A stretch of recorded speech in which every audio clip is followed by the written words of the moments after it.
Okay, still dealing with media in the political realm. We're going to talk today about the impact of the media in lesson 4.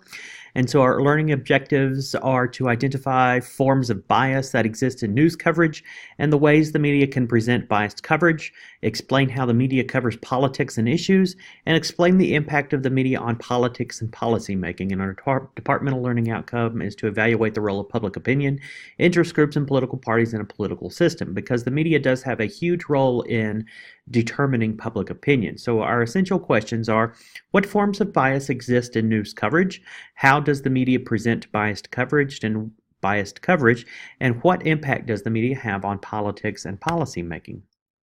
And so, media effects on bias. There was a reporter and commentator named Walter Lippmann who noted a few things about society.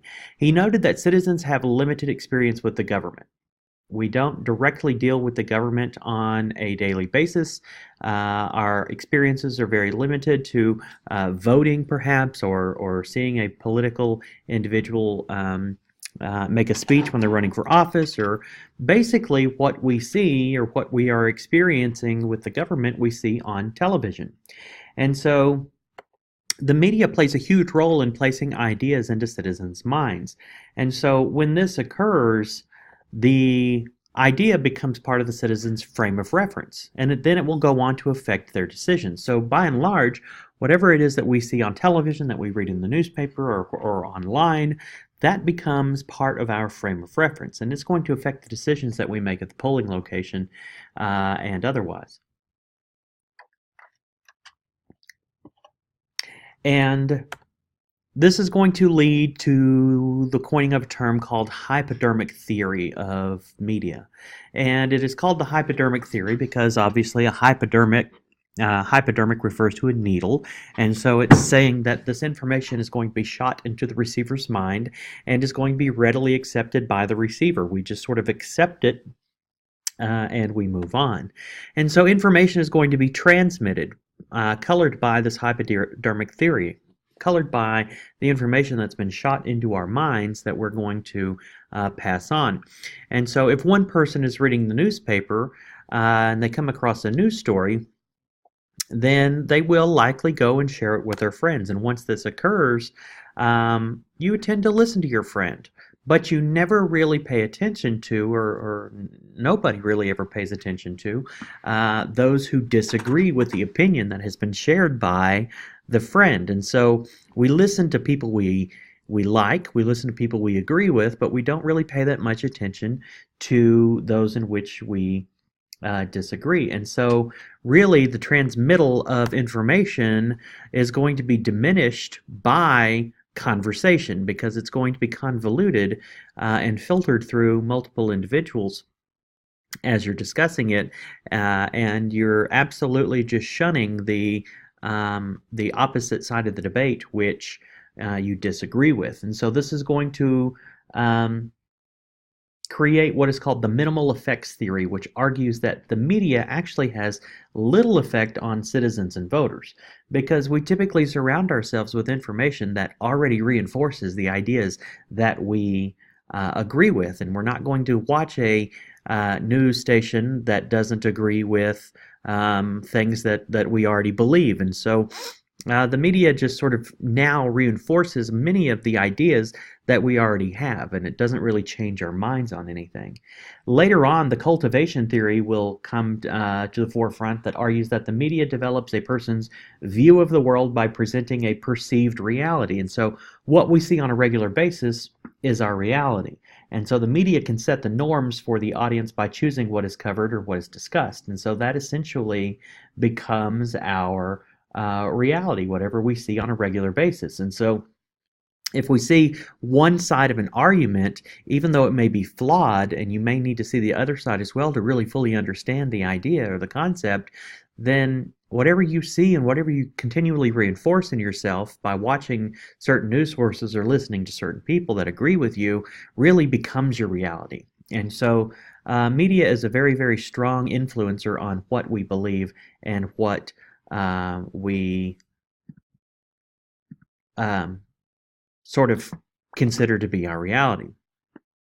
there is this idea of consensus. There is a consensus that the media has some effect on observers on a smaller scale through what is known as framing, or the creation of a narrative or content of a news story.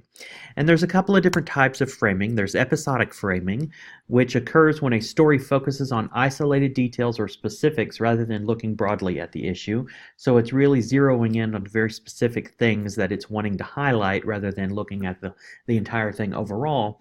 And then there's thematic framing, which takes the more broad look at the issue and really sort of skips the details. And so what happens is this leaves the audience emotionally disconnected and very much less sympathetic. And so each has their benefits but their drawbacks, because when we utilize episodic framing, we don't typically see things, we don't really see the big picture, and it's going to create much more sympathy. And then when we look at things thematically, we're more disconnected with the issue, and it leaves us with not really much sympathy for those involved in the issue. And so there's a lot of different things that occur as a result of framing. There's also this idea of priming, and this is when the media coverage predisposes the audience to particular perspectives on a subject or issue. And this happens all the time. Newspapers focus on things like unemployment, struggling industries, and jobs moving overseas. And so when we read those things, it's priming the audience to sort of view the economy in a negative way. And it sort of helps also to encourage the audience to view the president's job performance maybe in a bad light. And so when it's sort of priming you, it is sort of instructing you to look at things in a certain light rather than looking at things more objectively. So how does coverage affect governance and campaigns? The media is seen as sometimes seen as playing a very strong role in influencing who will become the nominee in presidential elections, because the more coverage an individual gets, the more momentum that individual will enjoy. And when that occurs, then because of the effects of media on the people and priming and things of that nature, it's going to sort of prime the audience to see a certain individual as the front runner, and thereby it might influence that public opinion. It's going to influence the public's ability to choose who should be the best candidate. And I hesitate to say this because I don't want to engage in any political debate, but I do know that when Donald Trump ran for president, he obviously wasn't the most he probably wasn't the most vetted candidate. He didn't have a lot of experience in the political realm, and so he was sort of an anomaly and new on the stage. And so the media coverage of President Trump's campaign was huge, and he stole the limelight a lot. And I think probably a small portion of President Trump's ability to capture the attention of the media was very instrumental in helping to transform him into the Republican nominee, and then later on into the Republican president. But the coverage of campaigns has evolved over time. In the 1980s, by and large, campaigns learned to control information, and they began an issue of the day strategy, providing quotes and materials on one topic each day. And so what this did was it limited what journalists could cover, because they had very limited material. So the campaigns are really going to control the flow of information. By the 1992 campaign, campaigns are going to create what is known as the bubble, which carefully protects the image of the president. And so the campaign will start limiting photographers and television journalists to photo ops at rallies and venues. There's not going to be anything that's not planned in advance. And there's a constant control in 1992 of the media coverage. And the media complained a lot that it was really more advertising for the campaign because the campaign controlled all of the photo ops and the control of the media, rather than actually doing true journalism. And then in 1996, we see the emergence of what is known as the spectacle of the season. And so instead of really focusing on the issues, we're going to start focusing on colorful personalities. We're going to start covering strange comments or lapses of memories or embarrassing revelations, all to get more airtime than actual issues. And so there's an extreme amount of shallow coverage.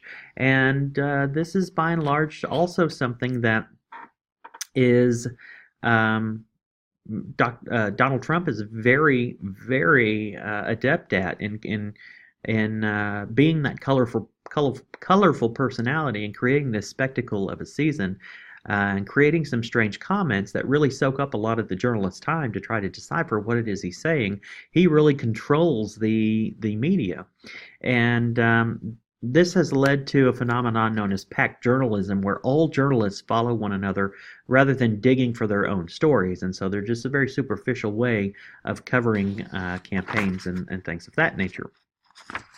And then there's also some very significant negative discussion of campaigns by the media. With the increasing number of cable news stations, this problem has become much more visible because depending on the news station that you watch, you're going to be seeing coverage of a campaign in a very biased way. If you watch Fox News, it's very biased towards the Republicans. If you watch MSNBC, it's very biased towards the Democrats. And so there again, the media is framing the stories in such a way that sort of creates your own reality. And so we have this negative discussion of campaigning. The media also takes part in racial framing, which is misrepresenting race in news coverage. And studies actually suggest that when talking about race and poverty, media outlets typically show images of young African Americans while excluding whites, the elderly, the young, and Latinos, which is a more true picture of poverty. So when there's talking about poverty, they associate it with one race over another. And so it leads the audience to create a reality that in America, only African Americans are poor, when in actuality, there's a whole lot of white people who are poor. The elderly struggle. The young, especially those who go to college, who struggle with student loan debt, are very poor. Latinos are poor. And so that is a more true picture of poverty, but because the media shows images of young African Americans in association with this term poverty, it kind of creates this reality and frames things more racially, and it's very misrepresented. And it affects our perceptions and policies that are developed. And so when presented with continuous images of one specific race in relation to a specific topic, audiences begin to associate that race with a specific idea. And so it's going to create, some policies are going to go on to be created by lawmakers that really affect individuals of different racial demographics, probably disproportionately or unnecessarily. Also, word choice can have a priming effect. The Los Angeles Times and the Associated Press have both agreed no longer to use the term illegal immigrant because it gives off a negative connotation. And so semantics sort of plays into how we perceive reality and how things are framed for the audience to ingest, and how things are primed for us to ingest. And so sometimes when words are used, it may be done in a way to create a more sympathetic frame for an individual, or it may be utilized in a more threatening frame for the individual that they're talking about. So word choice and semantics really also play into racial framing. And so we're going to leave off here on media the effects of media on, or the impact of media on society. And so we will come back and in the next lecture, so I'll see you there.